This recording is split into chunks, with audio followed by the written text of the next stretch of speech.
Good afternoon, good afternoon, students. In this video, I would like to explain about experimental determination of molecular weight of polymers. Generally, there are four methods to determine the molecular weight of polymers experimentally. First one is vapor pressure method, second one osmotic pressure method, third one is viscometric method, fourth one is light scattering method. First of all, I would like to explain about vapor pressure method. In this method, the principle states that the vapor pressure of a liquid is lowered on the addition of non-volatile solute. Generally, this lowering of vapor pressure depends upon nature and weight of non-volatile solute. To explain experimental determination of vapor pressure method, consider this is a experimental setup of vapor pressure method. ఇక్కడ చూస్తే కనుక మీకు పైన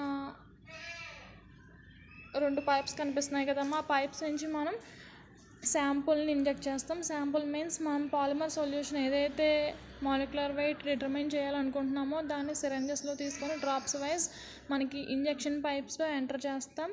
అలానే వీటికి వచ్చేసరికి థర్మిస్టర్స్తో connection ఉంటుంది. ఈ థర్మిస్టర్స్ వీటితో కనెక్షన్ ఉన్నాక నెక్స్ట్ వీట్స్టోన్ బ్రిడ్జ్తో మనకి ఈక్విలిబ్రియంలో ఉంటుంది. ఈ వీట్స్టోన్ బ్రిడ్జ్ నుంచే మనకి ఫైనల్గా వోల్టేజ్ అనేది మనం కాలిక్యులేట్ చేస్తాం.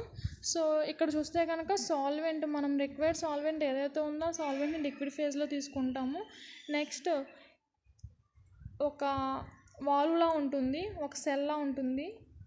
ఈ సాల్వెంట్ మనం ఏదైతే తీసుకుంటామో లిక్విడ్ ఫేజ్లో ఉన్న సాల్వెంట్ నెక్స్ట్ దానికి ఎబో ఈ పైన ఉన్న సెల్లో సాల్వెంట్ వేపర్ ఫేజ్లో కన్వర్ట్ అవుతుంది. అందుకే మనం ఈ సాల్వెంట్ లిక్విడ్ వేపర్ రెండు కూడా ఈక్విలిబ్రియంలో ఉన్నవని ఇండికేట్ చేసాం. సో నెక్స్ట్ ఇదంతా కూడా మనం ఒక టోటల్ ఛాంబర్లా తీసుకుంటాం. This is total setting off vapour pressure method. ఈ సెట్టింగ్లోకి వచ్చేసరికి మనకి సాల్వెంట్ ఇక్కడ లిక్విడ్లా ఉంటుంది, ఈ కేసుకి వచ్చేసరికి వేపర్లా ఉంటుంది. సో మనం ఇంజెక్ట్ చేసిన పాలిమర్ సొల్యూషన్ ఏదైతే ఉందో అది మనకి ఈ ఇంజెక్షన్ పైప్స్ నుంచి టోటల్గా ఇక్కడికి వస్తుంది. ఇక్కడికి వచ్చాక మనకి రియాక్షన్ జరుగుతుంది. ఫైనల్గా మనం తీసుకున్న వీట్స్టోన్ బ్రిడ్జ్లో మనకి ఏదైతే పాలిమర్ ఉందో దానికి రిక్వైర్డ్ వోల్టేజ్ అనేది ఈక్విలిబ్రియంలో ఉన్నప్పుడు వోల్టేజ్ అనేది మనం కాలిక్యులేట్ చేస్తాం. సో పర్టికులర్గా మనం ఈ సెట్టింగ్కి వచ్చేసరికి ఏం చేస్తామంటే డ్రాప్స్ ఆఫ్ సొల్యూట్ తీసుకుంటాం. Solute is nothing but polymer. Drops of solute are added by using syringes to a thermistor. ఇక్కడ థర్మిస్టర్ మీన్స్ ఈ కనెక్షన్ అంతా కూడా థర్మిస్టర్స్తో కనెక్షన్ ఉంది కనుక మనం థర్మిస్టర్స్కి యాడ్ చేస్తున్నామనే చెప్తాం. సో ఈ థర్మిస్టర్ వచ్చేసరికి ఈక్విలిబ్రియం విత్ వీట్స్టోన్ బ్రిడ్జ్. ఈ టోటల్ సెట్టింగ్ని వీట్స్టోన్ బ్రిడ్జ్ అంటారు. మనం ఇంటర్మీడియట్లో మీరు ఆల్రెడీ చూసే ఉంటారు. సో ఈ థర్మిస్టర్ వచ్చేసరికి equilibrium with Wheatstone bridge.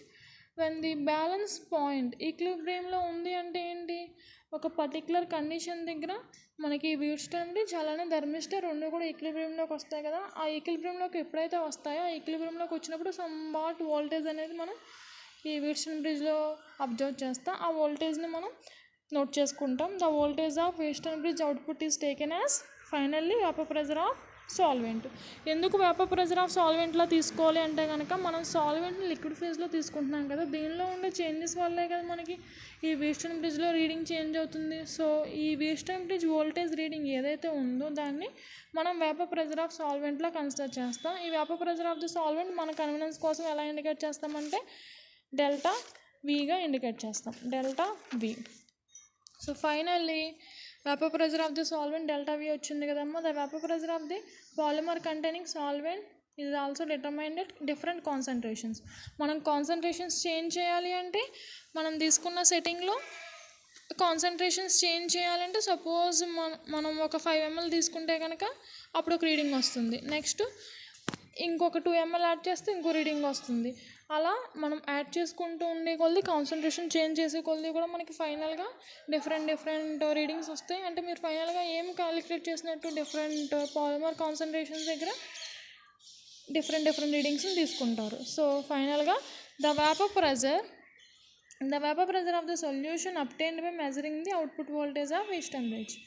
So ఇక్కడ solution means solvent plus polymer solution అంతే కదా. సాల్వెంట్ని అలానే మనం తీసుకున్న సొల్యూట్ని రెండింటిని కంబైన్ చేస్తే సొల్యూటే కదా. ఇక్కడ solute is nothing but polymer.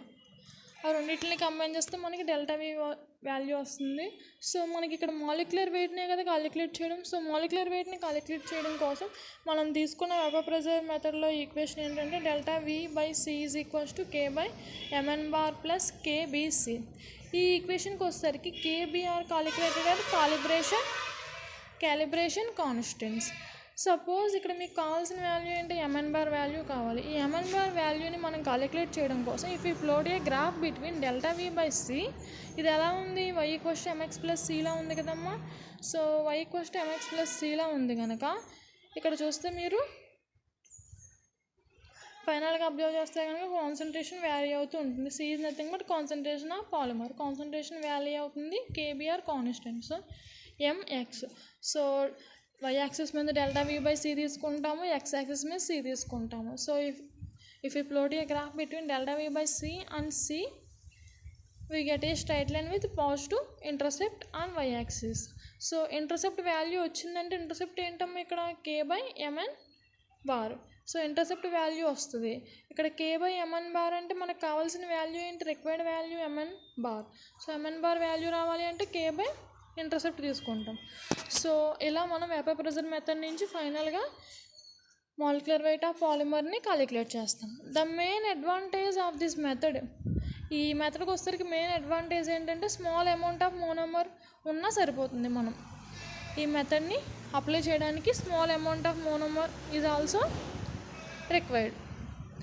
మనకి ఎక్కువ అమౌంట్ ఆఫ్ మోనోమర్ అవసరంలా మిగిలిన మెథడ్స్తో కంపేర్ చేస్తే స్మాల్ అమౌంట్, చాలా తక్కువ క్వాంటిటీలో ఉన్న మోనోమర్ని తీసుకుంటే మనం ఈ మెథడ్ ద్వారా మాలిక్యులర్ వెయిట్ ఆఫ్ పాలిమర్ని క్యాలిక్యులేట్ చేయొచ్చు.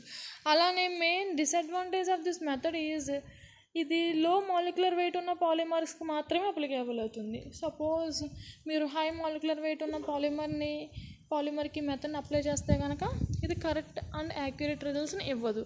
అదే లో మాలిక్యులర్ వెయిట్ ఉన్న పాలిమర్స్కి అప్లై చేస్తే కనుక ఇది యాక్యురేట్ రిజల్ట్స్ని ఇస్తుంది. This is main disadvantage of this method. Okay, this is about vapor pressure method. Next one, osmotic pressure method.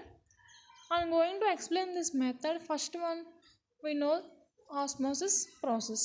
Osmosis process is the process of solvent flowing into solution when the solvent and solution are separated by semi-permeable membrane. మీకు already ఇంటర్మీడియట్లో డిగ్రీలో నేర్చుకుని ఉంటారు కదా osmosis process గురించి. So osmosis ప్రాసెస్లో solvent అనేది సొల్యూట్లోకి mix అవుతుంది. బట్ ఈ రెండింటికి కూడా ఒక సెమీ పెర్మియబుల్ మెంబ్రేన్ ద్వారా రెండింటిని సపరేట్ చేస్తాం. అది ఆస్మోసిస్ ప్రాసెస్గా చెప్తాం. ఆస్మోటిక్ ప్రెజర్ అంటే ఏం చెప్తాం, the pressure required to apply on the solution to just stop the inflow of the solvent in to the solution when the solvent and solution or separated by semi permeable membrane.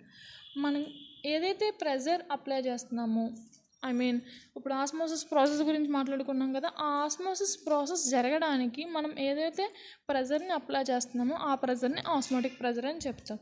So ఈ osmotic ప్రెజర్కి వచ్చేసరికి, osmotic pressure మెథడ్కి వచ్చేసరికి మనం experimental setup ఎలా అయినా తీసుకోవచ్చు, లేకపోతే ఎలా అయినా తీసుకోవచ్చు.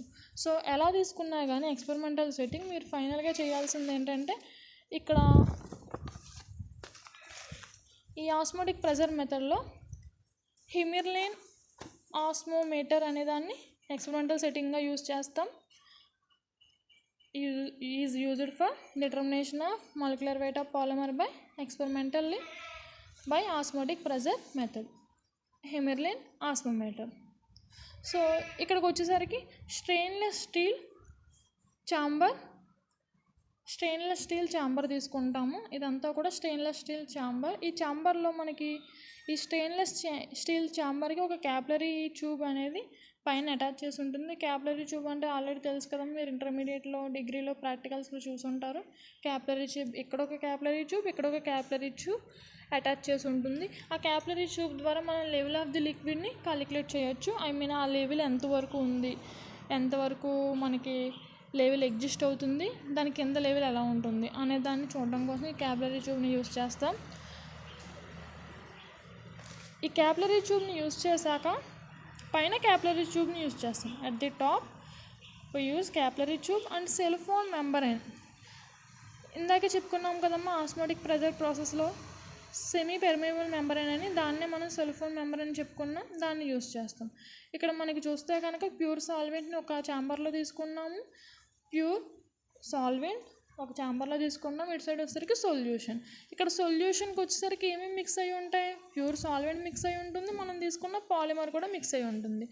ఇక్కడ మీకు ఒక చైన్స్లా ఇండికేట్ చేసాం కదా, ఈ చైన్స్ని మనం పాలిమర్ చైన్స్గా చెప్పచ్చు. సో ఫైనల్గా మీరు ఈ ఛాంబర్కి వచ్చేసరికి పాలిమర్ సొల్యూషన్ తీసుకుంటారు, ఇక్కడికి వచ్చేసరికి సాల్వెంట్ తీసుకుంటారు. ఈ సాల్వెంట్ ఈ పాలిమర్ సొల్యూషన్తో సెమీ పెర్మియబుల్ మెంబ్రేన్ ద్వారా ఇలా మిక్స్ అవుతుంది కదా, మిక్స్ అయ్యి మనకి టోటల్గా ఇదంతా కూడా ఒక సొల్యూషన్లా ఫామ్ అవుతుంది. అంటే ఫైనల్గా ఏం చెప్పుకోవచ్చు, ఒక సొల్యూషన్లో పాలిమర్ చైన్స్ అనేవి ఇలా ఎపియర్ అవుతూ ఉంటాయి.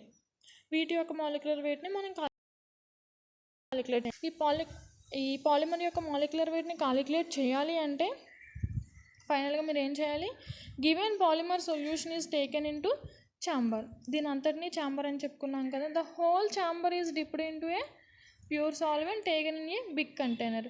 మీకు ఎక్స్పెరిమెంటల్ సెట్టింగ్ ఎలా అయినా నేర్చుకోవచ్చు, అదర్వైజ్ ఎలా అయినా నేర్చుకోవచ్చు, కానీ ఎలా ఉన్నా కానీ మీకు అర్థమైతే సరిపోతుంది.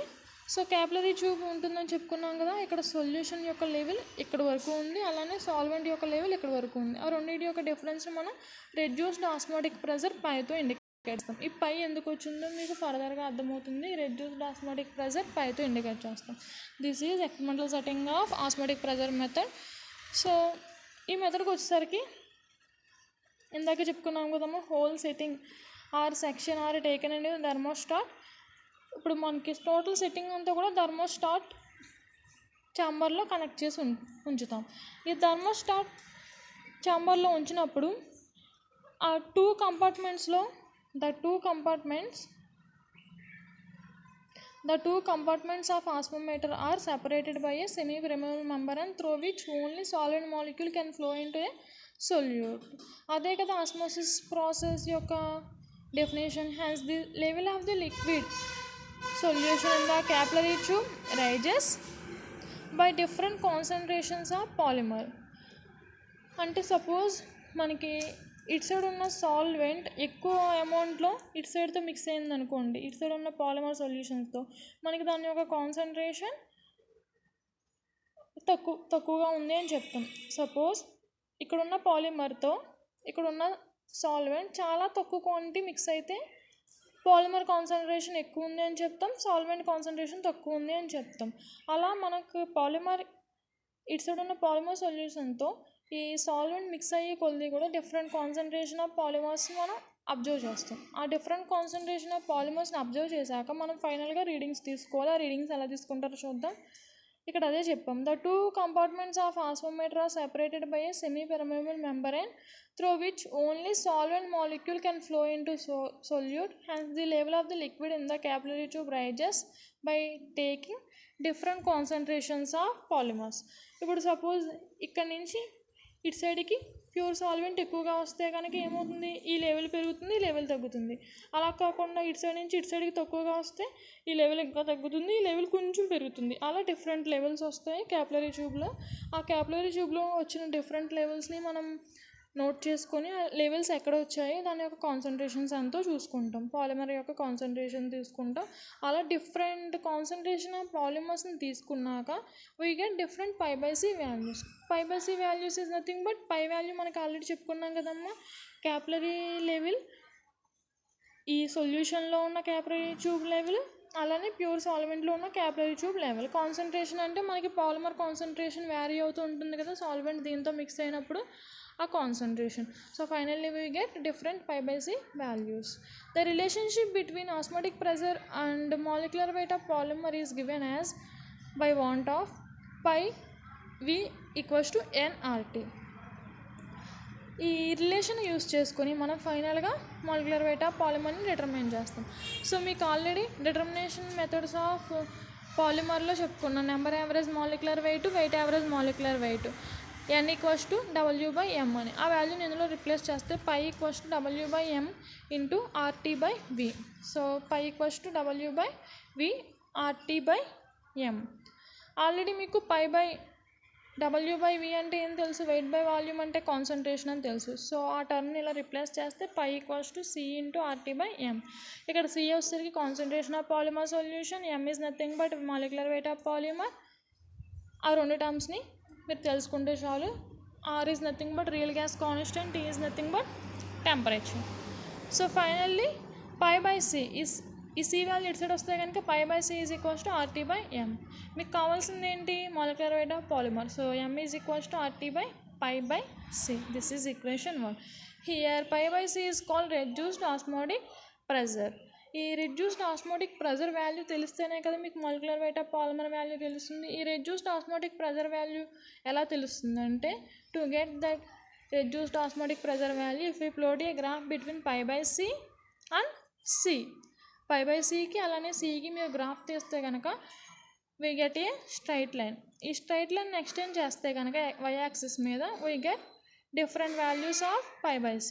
ఈ π/C వాల్యూని ఈక్వేషన్ 1లో సబ్స్టిట్యూట్ చేస్తే we get different values of molecular weight of polymer.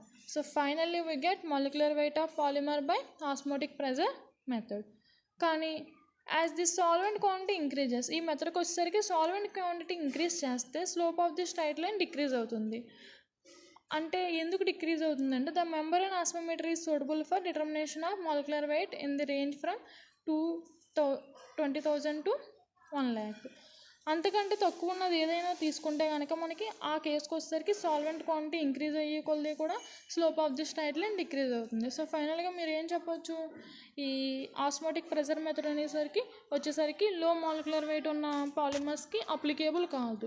Only range వచ్చేసరికి 20,000 to 1,00,000 మాలిక్యులర్ వెయిట్ ఉన్న పాలిమర్స్కి మాత్రమే అప్లికేబుల్ అవుతుంది. ఇన్ కేస్ మీరు లో మాలిక్యులర్ వెయిట్ ఉన్న పాలిమర్స్కి అప్లై చేస్తే కనుక సాల్వెంట్ క్వాంటిటీ ఇంక్రీజ్ అవుతుంది, then the slope of the straight line ఆ కేసుకి వచ్చేసరికి డిక్రీజ్ అవుతుంది. This is about determination method of molecular weight of polymer by osmometric method.